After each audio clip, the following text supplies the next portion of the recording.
About debt. Is it good or bad with real estate investments? Can you confirm?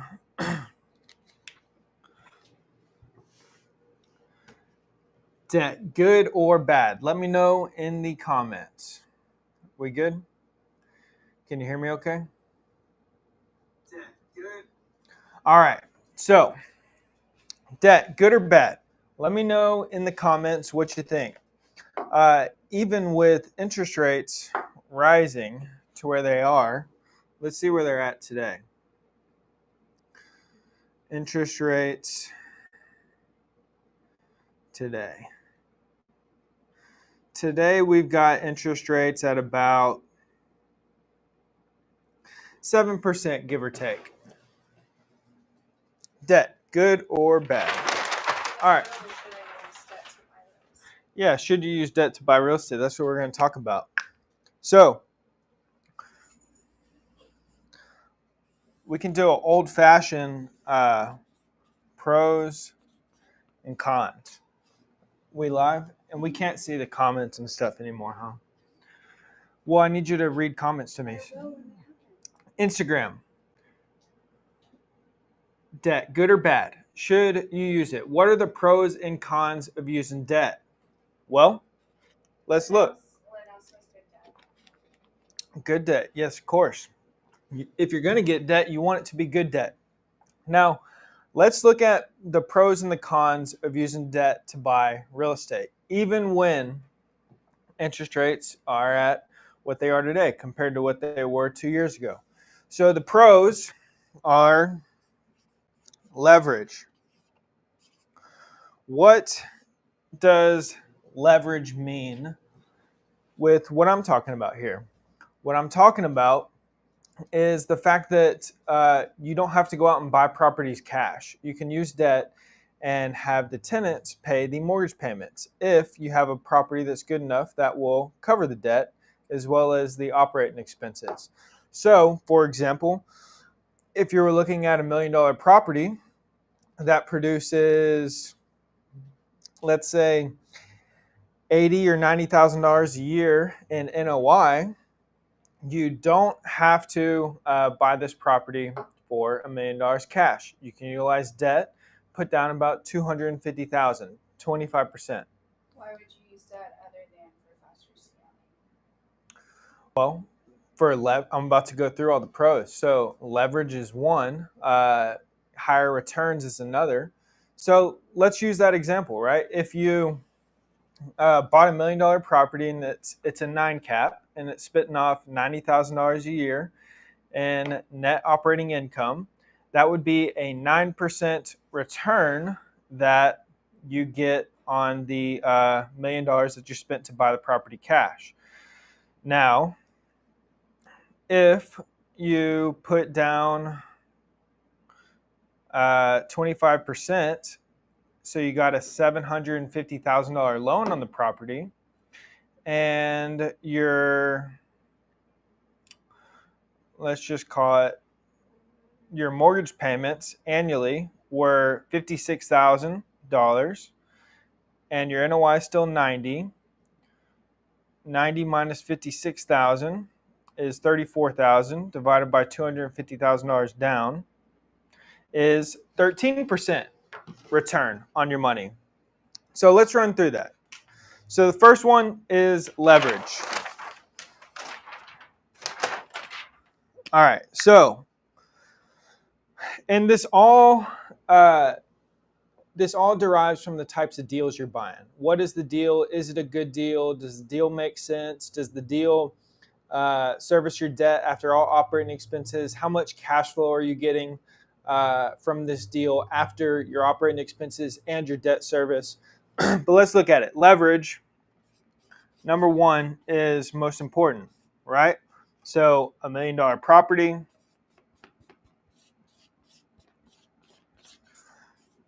unless you got $1 million cash, you can't buy this property if you were to buy it cash. Or if you could go out and partner with people, but y'all's returns are still going to be minimized. So instead, what you're going to do is, let's just say you're going to put down $250,000. 25%, right? That means you got a $750,000 loan. Okay. Now, if you have 250,000, great. You can buy this property. If you don't have 250,000, then you got way less than $1 million to go raise from friends and family, partners to be able to buy this deal. Again, like I said, it's $1 million property. It's a 9 cap. So that means that it's spitting off $90,000 a year in NOI. That means after all the rental income coming in, after your vacancy, after your operating expenses for management, taxes, insurance, maintenance and repairs, any utilities, any groundskeeping on the property, you're going to get $90,000 in net operating income. So if you did buy this cash, we'll do it like this. Here's the cash example, and here's the debt example. So if you bought it cash, you're still going to get $90,000 in NOI. Now, if you spent $1 million on it, that means you're going to get 9% on your money. On your money. 9%. Not horrible. Not great necessarily. But this is what you're going to get. And any appreciation that you get, you're going to get it on the $1 million that the property costs, the money that you put into it, and you're going to get 9% on your money until you raise the income, lower the operating expenses, etc. But it's all going to be based on your $1 million because that's how much cash you're putting into it. Now, for the debt example, you're still going to get $90,000 worth of NOI. That's not going to change. But you put $250,000 down.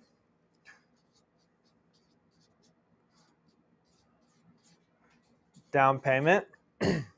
You've got a $750,000 loan.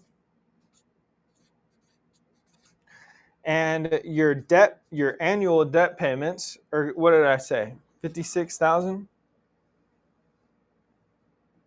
750. Let's just say you got a 7.5% interest only loan. Your annual debt payments are going to be $56,000. All right. So now you're going to get some cash flow between your debt payments. Can you zoom in on this right here?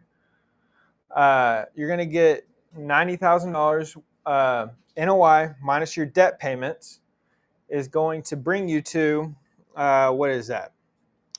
$34,000 in cash flow. And remember, you only put down $250,000. So let's see here.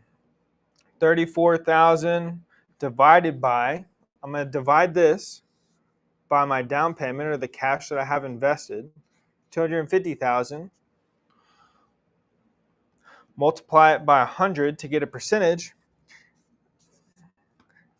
And instead of getting 9% on my $1 million for buying it cash, I'm going to get 13.6%. This is the relationship between my cash flow versus the money that I put into the deal. So not only do you get to have leverage, let's say you did have $1 million. Instead of buying one property and gaining 9% on it, I can go buy 4 of these properties and get 13.6% based on the cash flow to my down payment. So not only do you get to utilize leverage and buy more real estate, but also you're likely going to have a greater return for the cash on cash that you're putting into it versus buying it all cash. Now, again, this is highly focused on the types of deals you're buying. If you're buying a bad deal that doesn't produce $90,000, or it's not a 9 cap, and let's say you can't get good debt on it and it doesn't produce this type of return, then obviously it changes. But if you're buying good real estate deals and you're getting good debt and you're structuring the deals the way that they need to be structured, then you'll be able to get greater returns. Now, I'm going to show you, this is just on the cash flow, right? This is on your cash on cash return. Now let's talk about appreciation. So, debt, cash. All right, same example. $1 million property. $1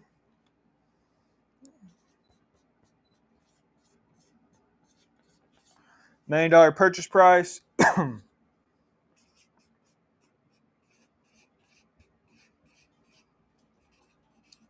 Let's look at the difference in your equity here. All right, so $1 million purchase price. First example, you buy it with debt. Second example, you buy it with cash. Let's say in 4 years, the value of the property has increased $500,000. So remember, to buy the $1 million property with debt, you only put down 250 grand. So in the instance of appreciation, you've gained $500,000 worth of equity in the deal in 5 years.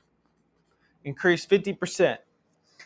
Here, same exact property, same exact numbers.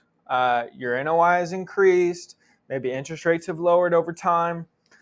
So now the property has gained down payment, has gained $500,000 in value in 5 years. So here, based on the equity there, if you were to sell this, not considering closing costs, you would make a 50% return on your equity. You put $1 million in, 5 years later, it's worth $500,000 more. That is 50% gain on the equity for the money that you put in. Here, let's see here. You put in $250,000 to buy the property, and now it's gained $500,000 worth of equity. So that is a 200% return. 250,000 times 2, 500 grand. You gained 200% on the equity for the money that you put into the deal. Here you bought it cash. Here you use debt. Here you're getting 9% on your money, cap rate. Here you're getting 13.6% on your money. Almost 50% more by utilizing good debt when you're buying good deals. Does that make sense? Who does not understand the concept of debt? We got any questions?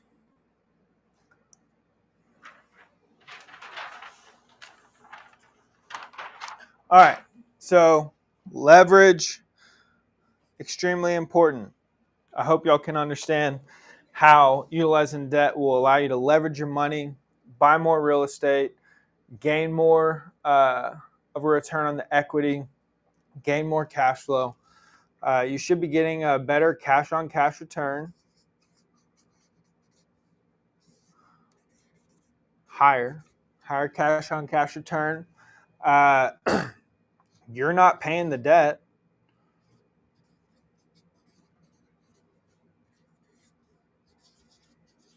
Tenants are. Not only, here's the other cool thing about it.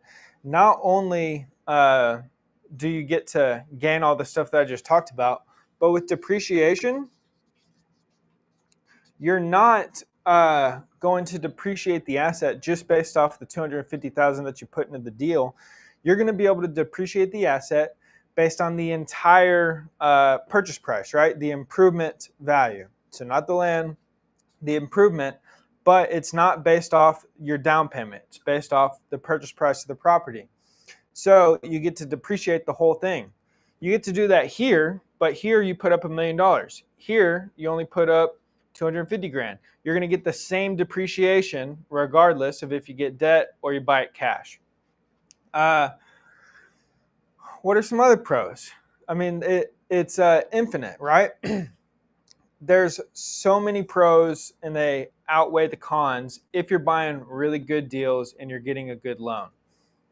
So what are some cons? And this is all just, the cons all derive from not buying good deals, right?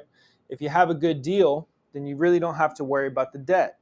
If you don't have a good deal, then you absolutely should worry about the debt. So let's look at that. So what are the cons? The cons are you're losing money. You have a mortgage payment.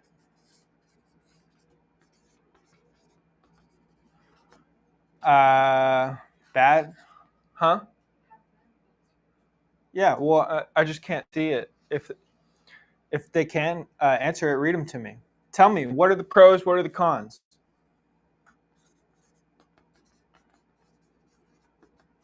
Bad interest rate. Uh, Short maturity date.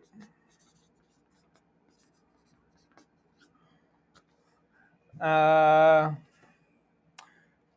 doesn't You can't refi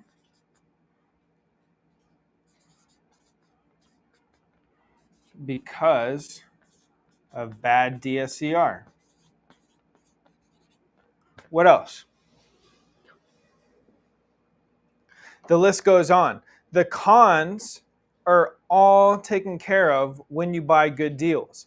If you're buying a bad deal that doesn't cash flow, it can't service the debt, it's got a bad interest rate, you agree to bad terms such as a short maturity date in a year and a half or 2 years, if you can't refinance it out of the bad debt because it doesn't meet DSCR requirements and get into good debt, if you're losing money every month, if your income minus your operating expenses doesn't service your debt, then those are the cons. And the cons, other people might say, you're paying way more for the property over time, paying more money over time. Yes, you are. But there's a thing called the time value of money. And if you're putting less into the property today and utilizing more cash that you have to go buy more good deals, you should be gaining way more in cash flow, in equity, and depreciation, all the benefits that real estate has to provide, than the downside of paying more money over time to a bank because of interest. Debt is good for real estate. I heard someone the other day, and this made a lot of sense to me. I heard someone the other day say that real estate is actually just it's an okay investment. It's not that great if you're not using debt. If you're just buying properties cash, it's an okay investment, right? It's par. It's not going to outperform other things. It's an all right investment. It's nothing spectacular if you're buying properties cash.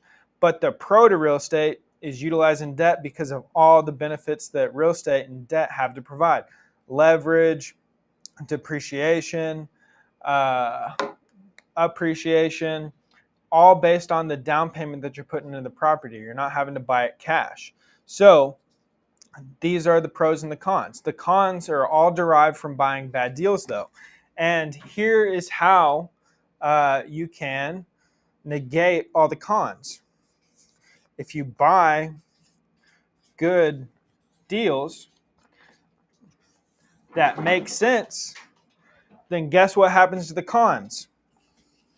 They go away, they disappear. They are no more if you're buying good deals because you're going to get all the benefits that real estate has to provide. So it all starts with the deal. If you buy good deals, all the cons go away and the debt is going to be paid by somebody else. You're going to get leverage. You're going to have higher cash on cash return. You're not paying down the debt. The tenants are. And you're going to get to depreciate the entire asset based on the entire value of the asset, not just the down payment that you put into it. And you're going to get to go out and repeat this process and buy more and more and more good deals. Do we have any questions, Kat?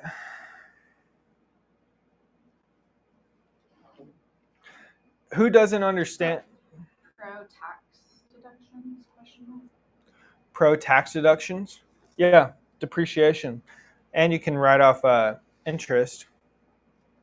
Someone said Yes, it's good debt because unless you're a billionaire or a millionaire, where else will you get the money to invest? Yeah, and guess what billionaires and millionaires do when they buy real estate? Can you tell me? They don't pay cash. They utilize debt. I'm sure some people buy cash. There's nothing wrong with buying cash. Uh, but to maximize your returns when you're buying good deals, it always makes sense to use debt. Uh, that's how you're going to grow your wealth. We're going to need to plug this in. That's how you're going to grow your wealth versus buying the properties cash. So yes, there are tax benefits. Like I said, the depreciation, you can write off the interest. Um, and if you're buying good deals, there are really no cons other than some emotional. Some people I think have an emotional hindrance that scares them about debt. Like we probably have, I don't know, I could tell y'all, but we probably have $100,000+ worth of mortgage payments, maybe less. Maybe it's like 80 grand worth of mortgage payments going out every single month. And so, sure, if every single tenant stopped paying, if we didn't properly screen them, if we didn't properly manage them, if we didn't buy deals in good locations, that would be really bad, right? Not being able to make those mortgage payments if every single property was vacant. However, when you buy good deals, again, like I said, you really, really minimize the risk that's involved with real estate investing. There's always risk with investments, but real estate investing is if you're buying good deals and you're structuring good debt terms and you're structuring good deals, it's really hard to go wrong. If you buy in good locations, you buy with cash flow, you buy under market, and you're structuring good terms on the deals, it's really hard to go wrong, and it's really hard for that risk to be realized. But it's still there, and there is a chance that every single tenant could just move out today. It's a very small chance, but they could all just move out today, leave, break their leases, not pay rent. Even in COVID, though, when there were all these programs and things in place, most people still paid all of our tenants at least. Maybe one tenant out of like 80 something tenants did not pay their rent. But they did eventually. Maybe they just couldn't pay rent 1 month or something, and we worked out a payment plan with them. However, sure, there is the chance that every tenant could move out, they stop paying, and we're stuck making $80,000 a month in mortgage payments without income coming in. However, if you're scared of that, or if you're unwilling to put in the proactive measures in on the front end of the deal by buying good deals in good locations with good tenants, with good management that are producing good income, then maybe real estate investing isn't the best investment for you. Maybe you should go and invest in CDs or in stocks or in something else. However, I still think real estate is a better investment than anything else I've invested in. And a lot of it comes with preference as well. I like the aspect of all the pros that I mentioned here. I like the cash flow. I like being able to control the value of the real estate based on the income that comes in. I like buying in great markets. I like the fact that all of our real estate is tangible. It's not just going to disappear. We've got good insurance on it. We've got it structured the right way. Real estate has not ever uh, has never failed us when we're buying good deals. We bought some bad deals before, especially right when the market shifted. We bought some bad flips that were ultimately just a waste of time and resources at the time. However, we got out of them without losing any or much money. It was still, 6, 8, 9 months worth of work that, wasted opportunity cost. However, uh, learn from it. I promise you, we will not make those mistakes again. I was texting this to Matt yesterday.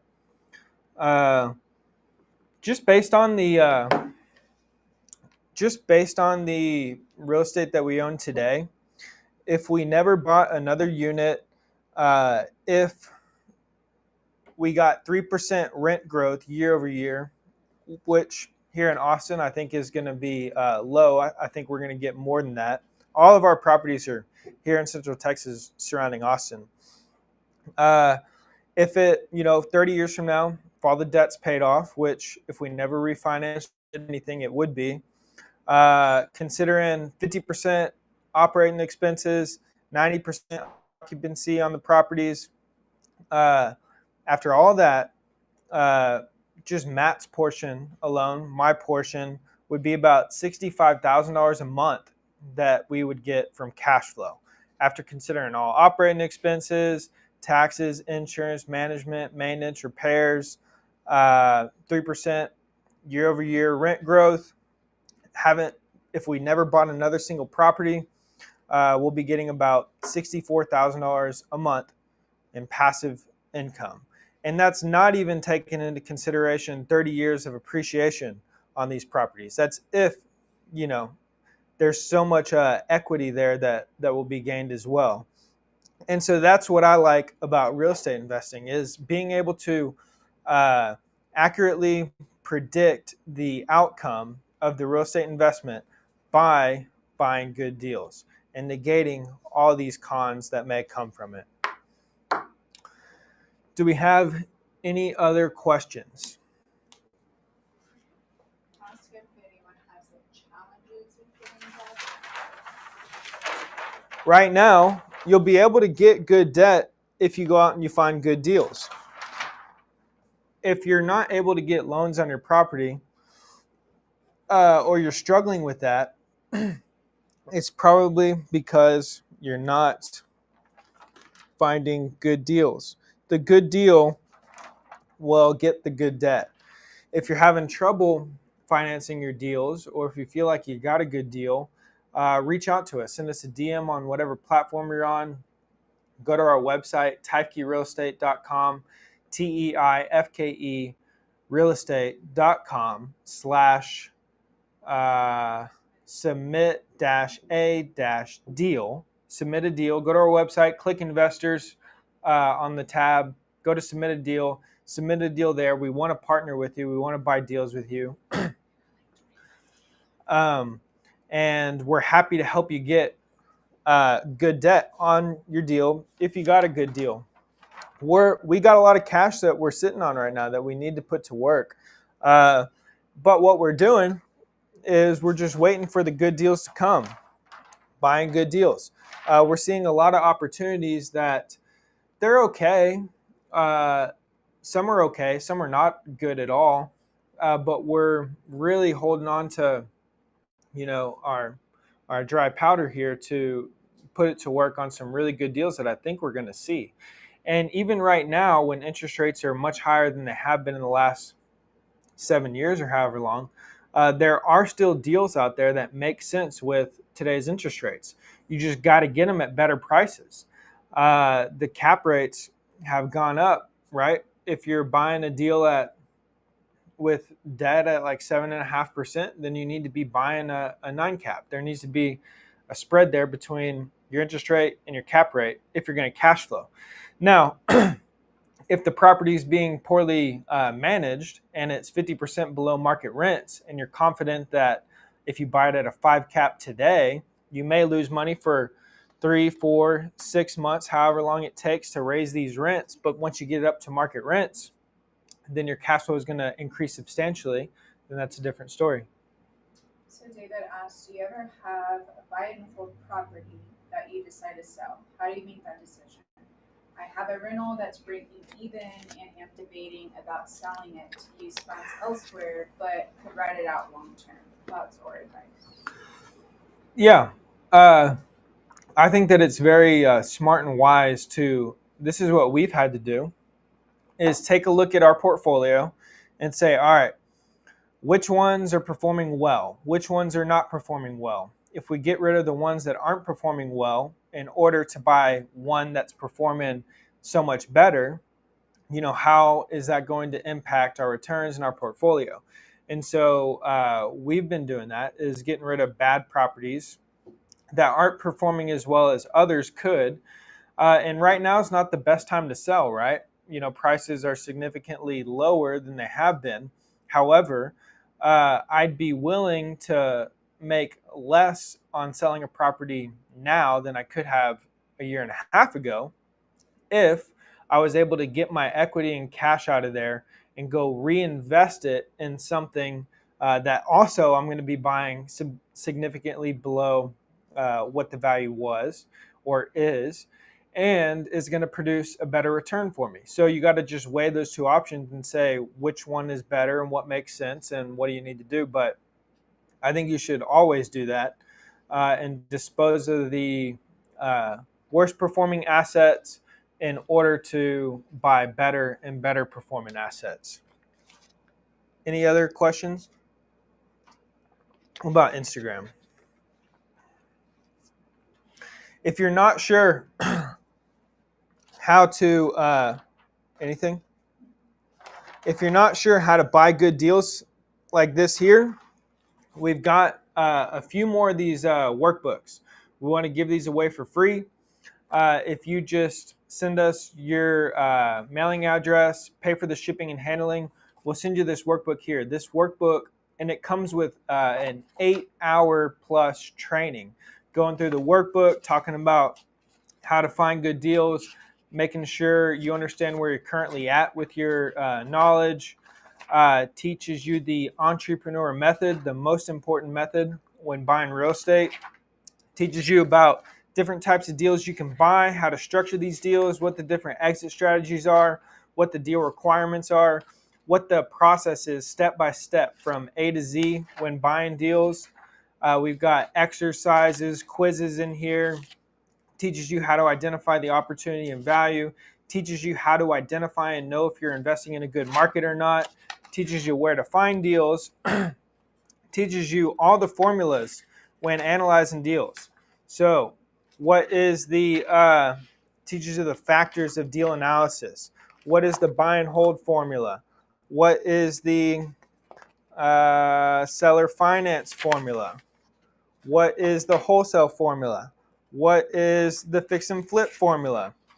It gives you all these formulas and then teaches you how to input these formulas into your underwriting so that you can know when you got a good deal.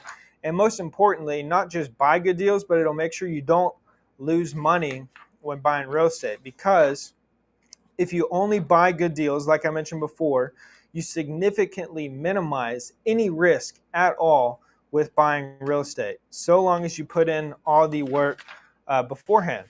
Teaches you how to get financing, the different types of financing, where to get it, uh, and where to find partners and investors. It's over 50 plus pages here of how to buy deals, how to make sure you're buying good deals, and how to, most importantly, make money and be successful investing in real estate.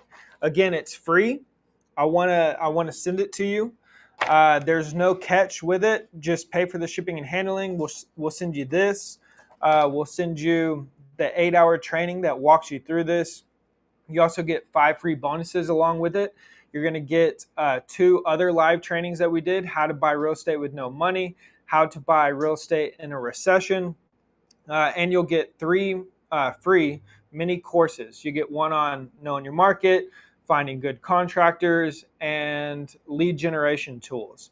All this, if you just pay for the shipping and handling, you'll get all those 5 free bonuses as well. We'll ship this to you. You'll have it in less than a week, and you can begin your real estate investing journey. So make sure you take advantage of this. We don't have many of these left. We only got a few left. So if you want one, make sure to grab it before they're all gone.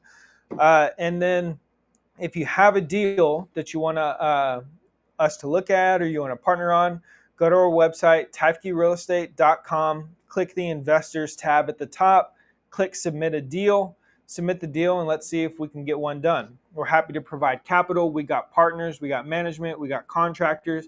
We'll help you make sure you got a good one or not. We can partner on them.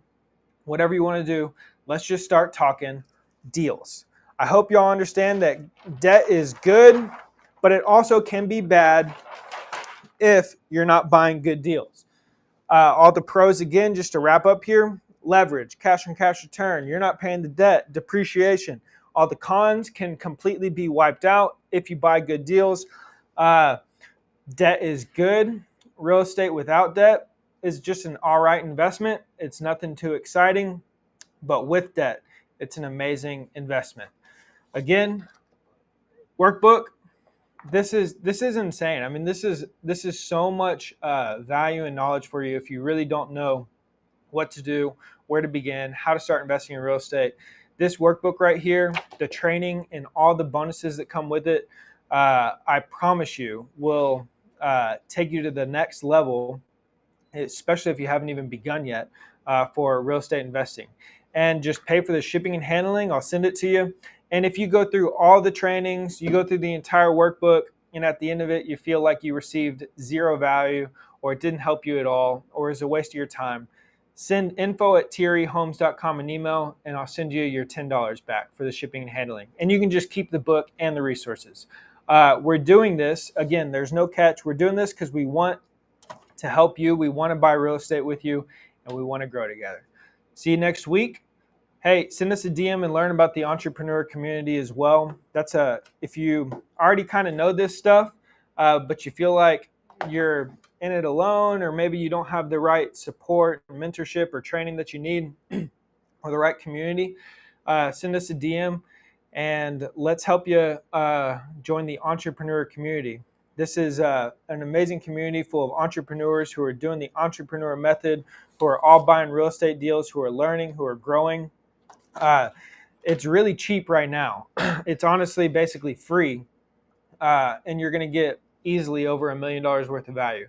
Send us a DM. We'll tell you about that, and we'll see you next time.